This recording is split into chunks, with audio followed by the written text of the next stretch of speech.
हम लोग शेर व शायरी से बचते हैं। मैं तो कम से कम बचता हूं, लेकिन एक शेर बड़ा पसंद आया तो आज मैंने वो ट्वीट भी किया कि उम्र भर गालिब यही भूल करता रहा, धूल चेहरे पे थी आईना साफ करता रहा। लेकिन यहां मोदी जी तो आईना साफ नहीं करते, तोड़ देते हैं आईना।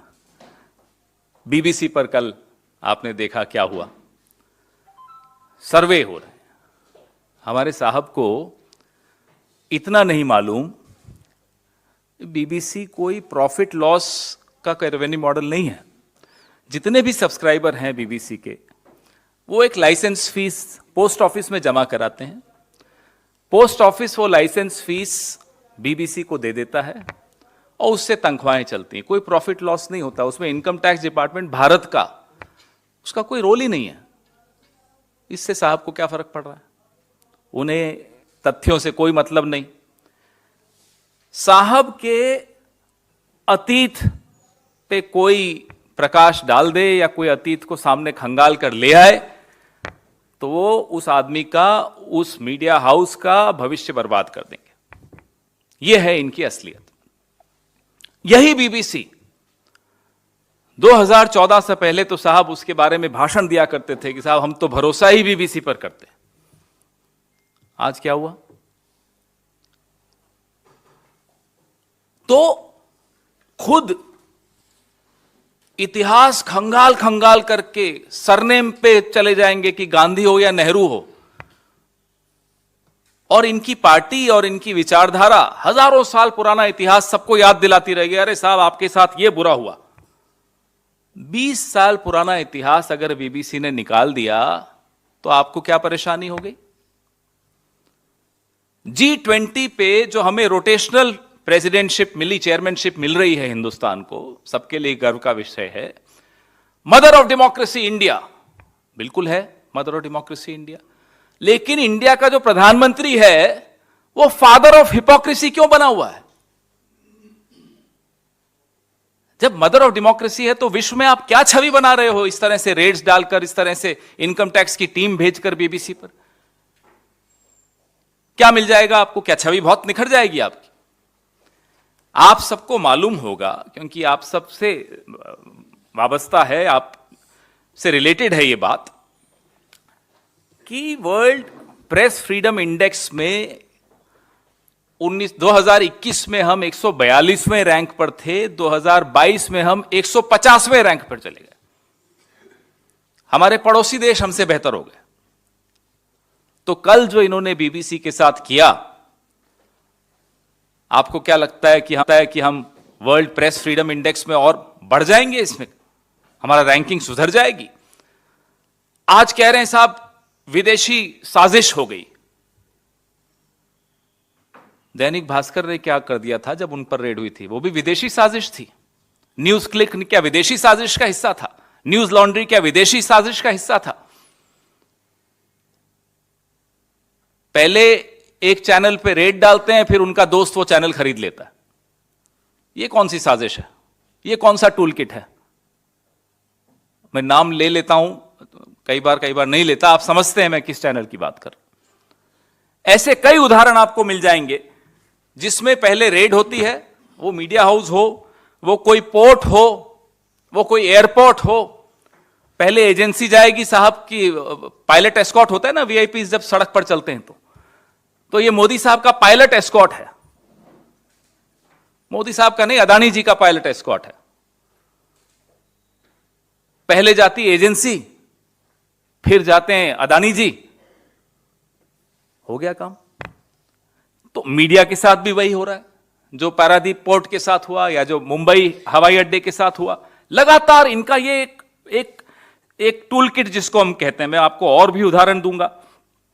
जो पहले इनकी पायलट गई, फिर ये खुद गए, इनके दोस्त गए।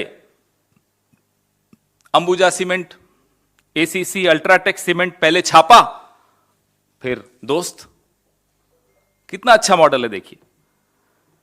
एनडीटीवी, क्विंट, कहां इन्होंने ऐसा नहीं किया? मुझे बताइए। तो अब जो इन्होंने कल किया है, हमें चिंता देश की छवि की है। पहले आपने फिल्म पे बैन लगाया कि यहां स्ट्रीमिंग नहीं हो सकती। अब पता नहीं हिंडलबर्ग का दिल्ली में ऑफिस है, इंडिया में कहीं है या नहीं, होता तो अब तक एजेंसीज पहुंच चुकी होती। अब पता नहीं कोशिश कर रहे होंगे कैसे उन देशों में जाकर अपनी एजेंसी को भेजें। मुझे लगता है इनको ईडी, सीबीआई, इनकम टैक्स का अब अलग अलग देशों में एक फ्रंटल ऑर्गेनाइजेशन तो इनकी बनी गई है, अलग अलग देशों में इनकी शाखाएं बना देनी चाहिए। जैसे आरएसएस की शाखाएं होती ना, वैसे ईडी की शाखा अमेरिका में, इंग्लैंड में, शायद फिर हिंडलबर्ग जैसे लोगों को भी चुप करा सके। मजाक बना दिया है देश का। He is made a mockery of this country.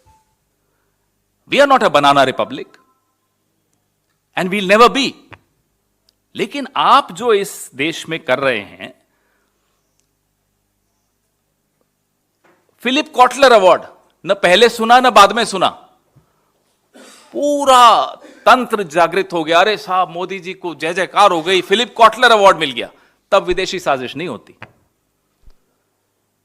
ऐसी ऐसी अखबारें जिनका कभी नाम नहीं सुना विदेशों में, कहीं उन्होंने पेज 1 पे छाप दिया कि मोदी जी महान है, तो मोदी जी बस उसी को लेकर पूरे देश में डिबेट्स हो रही होती हैं। विश्व गुरु जो अब तक तो देश के मीडिया को काबू करता था, विदेश के मीडिया पर भी रेड डालता है। विश्व गुरु ऐसे बनते हैं विश्व गुरु, पूरे विश्व के मीडिया पर रेड डालेगा ऐसा विश्व गुरु हमारा। मजाक बना दिया, हंस रहे हैं लोग हम पर। और दुख होता है कि जब भारत जैसे देश के प्रधानमंत्री की हंसी उड़ती है इस तरह से। अफसोस होता है, भले विपक्ष में हो हम, प्रधानमंत्री प्रधानमंत्री होता है, अपनी हंसी खुद उड़वाए जा रहे हैं। मुझे याद आया, लंदन में ही एक नजारा, मैदाम त्यूसाथ म्यूजियम में इनकी मोम की एक छवि बनी मोदी जी की। वो नजारा आप याद करिए, खड़े होकर उसको निहार रहे थे, अपनी ही छवि को। आप लोग सब, कैमरा टीम्स गई थी, सब फोटोएं खींच रहे थे।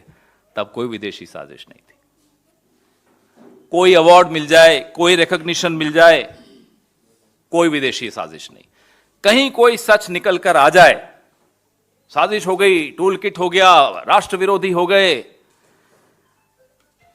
तो चलिए बीबीसी राष्ट्र विरोधी है, द वायर भी राष्ट्र विरोधी है, द न्यूज मिनट भी राष्ट्र विरोधी है। इन सब पे इनकम टैक्स रेड्स हुई हैं। News laundry, Quint, NDTV, Bharat समाचार, न्यूज क्लिक, दैनिक भास्कर, ये सब राष्ट्र विरोधी हैं। क्यों? क्योंकि इन्होंने कभी हिम्मत जुटा के कुछ सच लिख दिया। अब ये टूल किट इनका चलेगा नहीं, ये मॉडल अब इनका चलेगा नहीं, क्योंकि अब पूरा विश्व हंस रहा है। 8 अप्रैल का मैं आपको मेरी प्रेस रिलीज में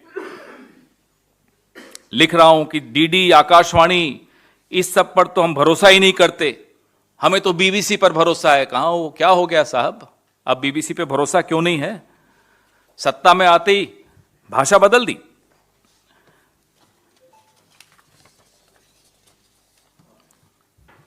एडिटर्स गिल्ड ने कल एक स्टेटमेंट जारी किया, बीबीसी पर इनकम टैक्स के छापों की निंदा की।